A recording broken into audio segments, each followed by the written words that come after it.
One of the interesting things I've seen on a number of different occasions with various entrepreneurs that I work with, and this is a trait that I've seen over the years. I often find that entrepreneurs who are heading up their boardroom, their operations board or boardroom, or the managing directors, they have got um, a real insight to the numbers. They can. It's kind of like they can pick up a balance sheet and immediately read it and digest what's on there and see opportunities that other people don't see. And it's always been something I've recognized, because numbers tell the story. Numbers are absolutely key in terms of that state of health within the business.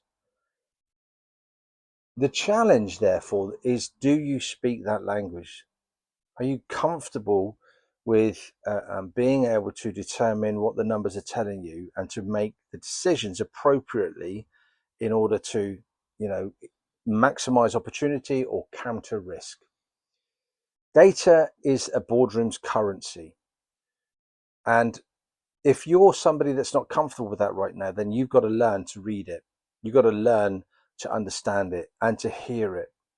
Now, one of the things I always ask is, what are the metrics that we are, measuring? And there's a great book out there, Measure What Matters, John Dewar, Measure What Matters.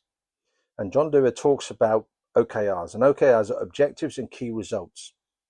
So when we start to focus on objectives and key results, I think they're a better measurement than a KPI. I think KPIs are fantastic in a kind of manufacturing process driven type of environment.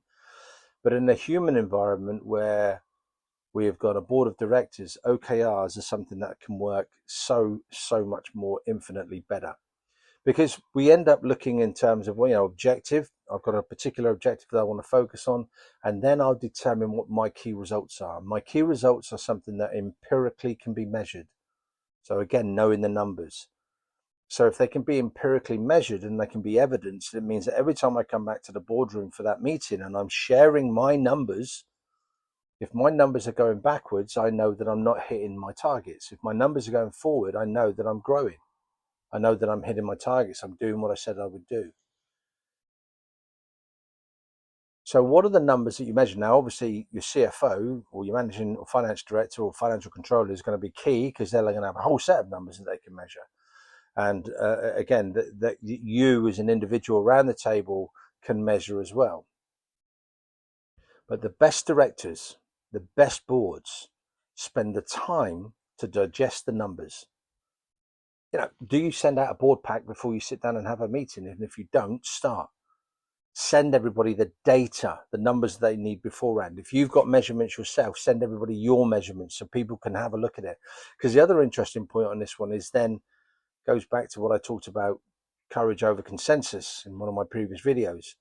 This is then about actually holding accountability at the table when somebody says my numbers aren't right, because then what we can do is determine where opportunity sits, what we can do to assist in actually improving those numbers. So numbers tell a story. Powerful directors lead with, insights, not assumptions. If you know the numbers, make sure you're measuring them. If you don't know numbers, learn to read them. Bit challenging, but I hope it's helpful. Have a great day.